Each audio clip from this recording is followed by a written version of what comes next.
Goa Organics వారి skin care, hair care, wellness products కోసం AP, తెలంగాణలో డిస్ట్రిబ్యూటర్లు కావాలను వివరాలకు స్క్రీన్ పైన ఉన్న నెంబర్కి కాల్ చేయండి.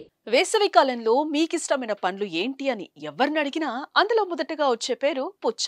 ఎండలు మండుతున్న వేళ ప్రతి ఒక్కరూ చల్లదనం కోసం ఏదో ఒక చల్లని పదార్థం తినడమో తాగడమో చేస్తూ ఉంటారు.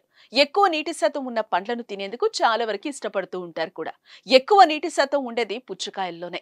పుచ్చకాయ తినడమో జ్యూస్ చేసుకొని తాగడమో చేస్తూ ఉంటారు.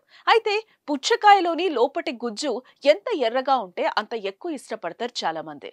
సహజ సిద్ధమైన ఎరుపు ఉంటే ఓకే, కానీ కొంతమంది దుర్మార్గులు ఆర్టిఫిషియల్ గా రెడ్ కలర్ వచ్చేలా చేస్తున్నారు. అలా పుచ్చకాయలోకి రెడ్ కలర్ ఇంజెక్ట్ చేసే వీడియో ఒకటి ఇప్పుడు నెట్టింట్లో హల్చల్ చేస్తోంది. అదేంటో మీరు చూసేయండి.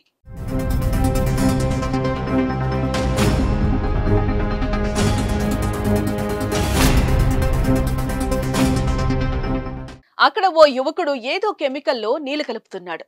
ఆ నీళ్లు వెంటనే ఎరుపు రంగులోకి మారుతున్నాయి. ఆ రంగు నీళ్లు సిరంజి ద్వారా పుచ్చకాయలోకి ఇంజెక్ట్ చేస్తున్నాడు. దీంతో పుచ్చకాయ పక్వానికి రాకుండా కట్ చేసి చూస్తే ఎరుపు రంగు గుజ్జు కనిపిస్తుంది. అయితే ఎరుపు రంగు ఉన్న రుచి లేకపోతే డౌట్ వస్తుందేమోనని రుచి రావడానికి కూడా మరో కెమికల్ కలుపుతున్నారు. ఇలా పలు రకాల రసాయనాలు కలుపుతున్న ముఠా ఒకటి పోలీసుల కంటపడింది.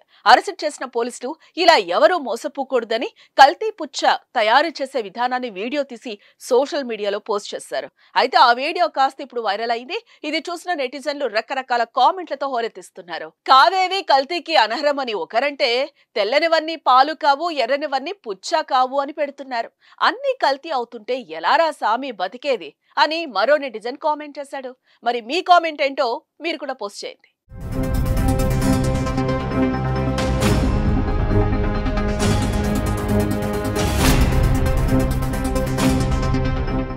సుమన్ టీవీలో మీ పర్సనల్ అండ్ బిజినెస్ ప్రమోషన్స్ కోసం కింది నెంబర్కి కాంటాక్ట్ చేయండి.